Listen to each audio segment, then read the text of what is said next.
के लिए आप कोई आडंबर में ना फंसें। शिव नाम की ज्योत जगाने के लिए किसी आडंबर की या दिखावे की या कहीं जाने की या किसी को कुछ कहने की जरूरत नहीं है। शिव नाम की ज्योत जगाने के लिए अपने भीतर केवल भगवान के मंत्र का, भगवान के नाम का उच्चारण करते हैं। और आप जितना जितना उच्चारण करेंगे, जितना जितना नाम पुकारेंगे, उतना उतना विश्वास बढ़ता चलेगा। पार्वती जी को शिव कैसे मिले?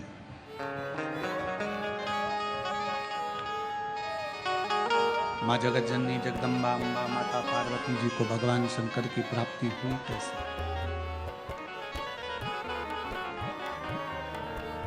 शिव मिले कैसे?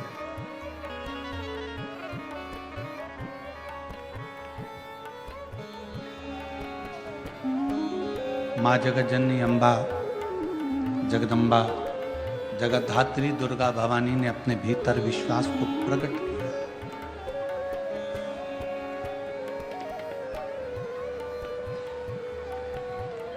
और माँ जगत जननी ने ये अपने भीतर ये विश्वास प्रकट कर लिया कि मुझे शिव की अर्धांगिनी बनना है, भगवान शंकर की संगनी बनना है।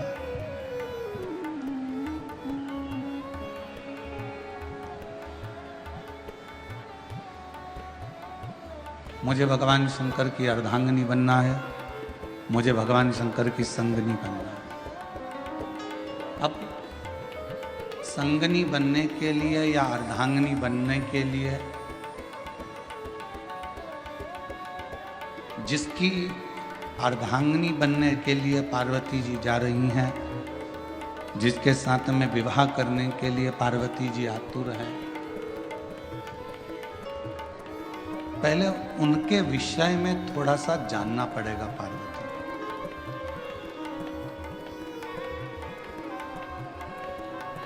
आज सबसे बड़ी जो दिक्कत विवाह शादी में जो परेशानियां आ रही है, वो विवाह शादी की परेशानी सबसे बड़ी यही है।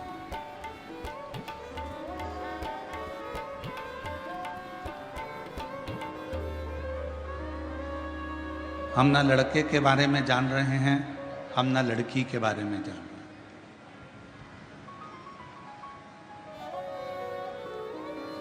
जब विवाह हो जाता है, विवाह होने के बाद फिर पता चलता है कि लड़का कैसा है या लड़की कैसी।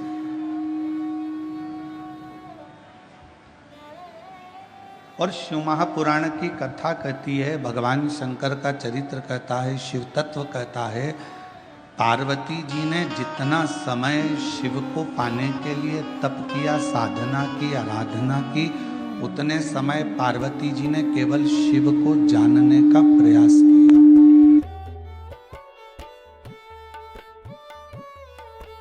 उतना समय केवल पार्वती जी ने भगवान शंकर को जानने का प्रयास किया, शिव को पहचानने का प्रयास किया। क्योंकि विवाह होने के बाद में अगर आप लड़के के बारे में कहीं से खबर उठा रहे हो कि वो लड़का ऐसा है या लड़का वैसा है या लड़का ऐसा या लड़की ऐसी या लड़का वैसा, तो वो श्रेष्ठता नहीं, फिर उसकी कोई महत्वता या उसकी कोई मूलता नहीं है।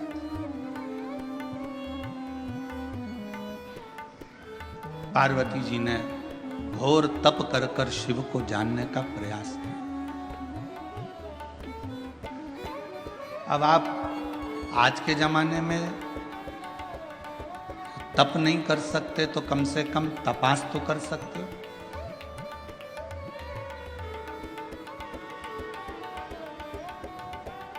थोड़ा उसके बारे में जान तो सकते हो। विवाह, कई माता पिता कहते हैं मेरी लड़की बड़ी हो गई, 28 साल की, 27 साल की, 26 साल की, 25 साल की, 24 साल की, 23 साल की, 22 साल की हो गई और अब हम उसके लिए लड़का देख रहे हैं, कोई लड़का नहीं मिल रहा है उसको। तो क्या लड़का नहीं मिल रहा तो क्या फिर उसका विवाह हर किसी के साथ कर दो?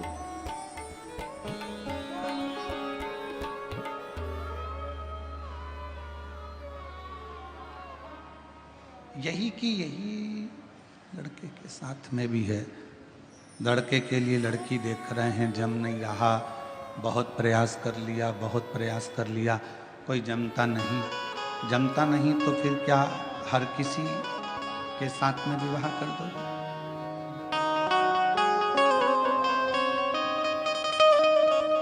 थोड़ा समझो,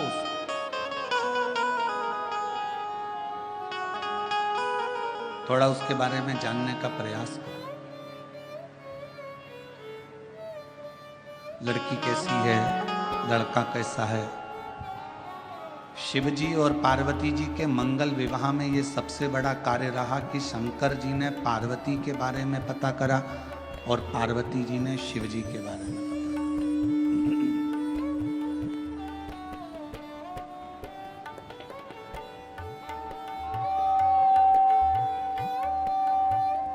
सप्त ऋषियों को भेजा गया, देवताओं को भेजा गया, अप्सराओं को भेजा गया, गंधर्वों को भेजा गया,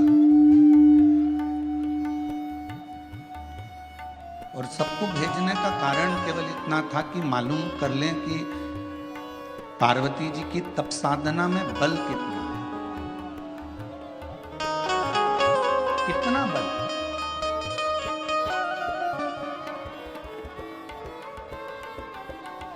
कई लोग कहते हैं गुरुजी हमने एक बार पशुपति व्रत कर लिया, हमने 2 बार पशुपति व्रत कर लिया, हमने 3 बार पशुपति व्रत कर लिया। कई बार कहते हैं कि हमने सोमवार का व्रत करा, हमने ये करा, हमने प्रदोष करा, हमने शिवरात्रि करा, हमने प्रदोष करा, हमने ये व्रत करा। इसके बाद भी भगवान हमारी सुन क्यों नहीं रहा?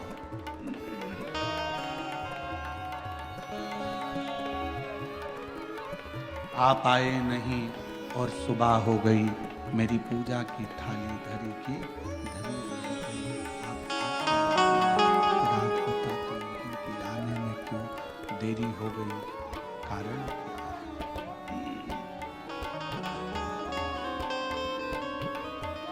क्या गलती हुई है?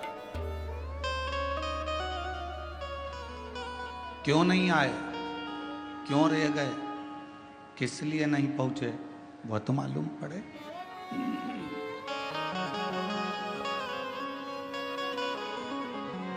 उसका तो स्मरण रहे कम से कम। पशुपति व्रत करने के बाद भी आपका अगर कार्य नहीं हुआ, प्रदोष करने के बाद भी कार्य नहीं हुआ, रोज 1 लोटा जल शिव जी को समर्पित कर रहे हो तो कार्य नहीं हुआ, तो ये थोड़ा समझना पड़ेगा, थोड़ा जानना पड़ेगा कारण क्या।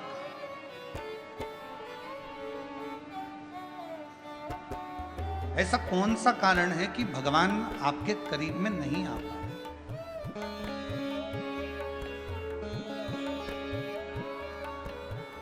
मतलब हमारी परीक्षा हमारा शिव अपने करीब में लाने के लिए बहुत लेगा, बहुत, और होगा।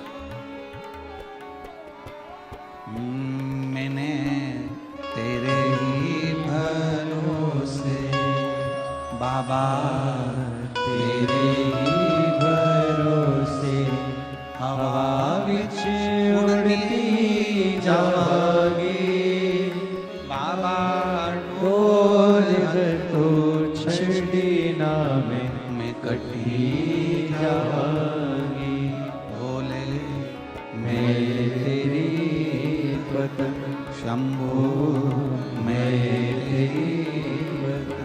हवा विच उड़ती जावांगी बाबा, डोल हर तो छड़ी ना मैं कटी जावांगी, भोले मैं तेरी शंभो मैं तेरी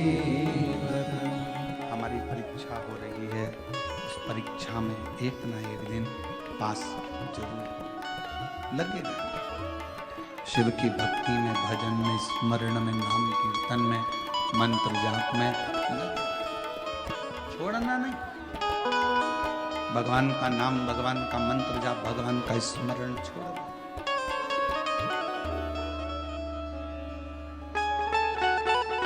थोड़ी सी पहचान अगर ड्राइवर से है आपकी,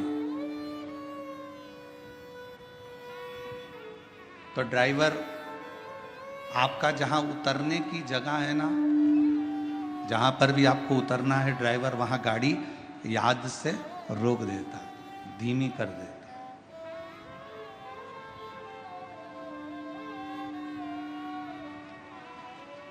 यदि थोड़ी सी भी पहचान आपकी ड्राइवर से है तो ड्राइवर गाड़ी को थोड़ा धीमा कर देगा। थोड़ी सी पहचान यदि आपकी बैंक में है तो वहां आपको लाइन में खड़े होने की जरूरत नहीं है। पहुंचते से ही स्लिप दीजिए, बैंक का मैनेजर, बैंक में कार्य करने वाला व्यक्ति आपका कार्य तुरंत कर देगा। थोड़ी सी पहचान ड्राइवर से है तो गाड़ी रुक जाती है, बस रुक जाती है, और थोड़ी सी पहचान बैंक में है तो आपको लाइन में खड़े होने की जरूरत नहीं पड़ती। थोड़ी सी पहचान आपकी विद्युत विभाग में है तो वहाँ भी आपको घंटों खड़े होने की जरूरत नहीं है।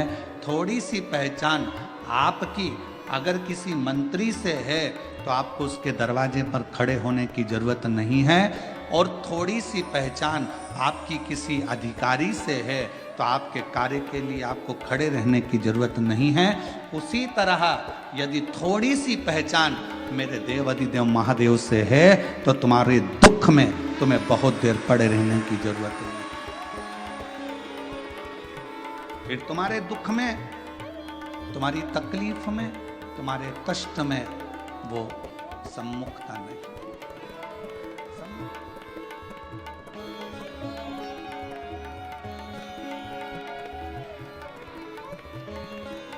बनाओ। ड्राइवर से पहचान बनाई तो ड्राइवर ने बस को रोक दिया। कई बार हमने तो ये भी देखा है कि अगर रेल के ड्राइवर से भी पहचान अच्छी हो जाती है तो वो ट्रेन भी धीमी कर देता। 1-2 मिनट के लिए, 2-4 सेकंड के लिए ट्रेन तुम्हारे लिए ज्यादा रोक देता है। अरे अपनी पहचान वाली चढ़ रही है, बेचारी धीमी धीमी चढ़ती है। छत्रपति संभाजी नगर में ट्रेन अगर आएगी तो मैं तुम्हारे लिए थोड़ा धीमा कर दूंगा, 1-2 सेकंड बाद थोड़ा उतर लेना, चढ़ लेना, ऐसा कर।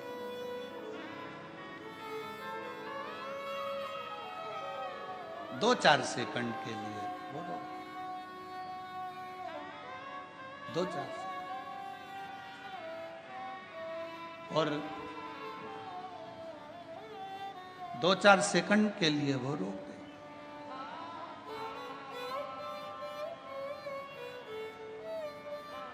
अब जरा विचार करिएगा कि थोड़ी सी पहचान ड्राइवर से हो गई तो थोड़ा ट्रेन भी रुकी, गाड़ी भी रुकी, बस भी रुकी। अब थोड़ी सी पहचान यदि आपकी मेरे, और देखो पहचान वाला विषय है,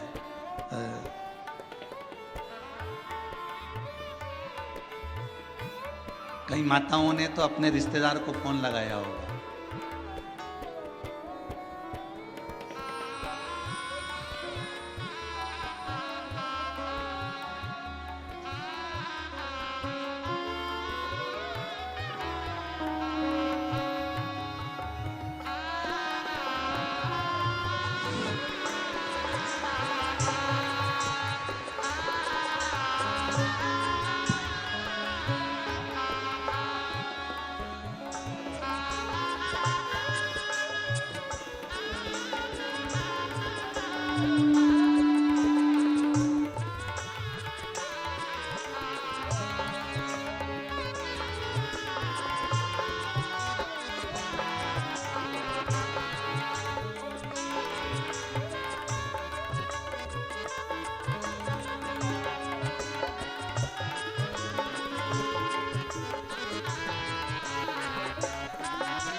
थोड़ी सी पहचान,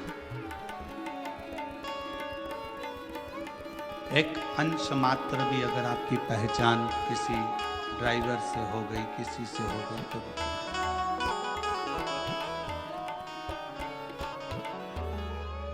अब किसी की पहचान जो बाहर रह रहे थे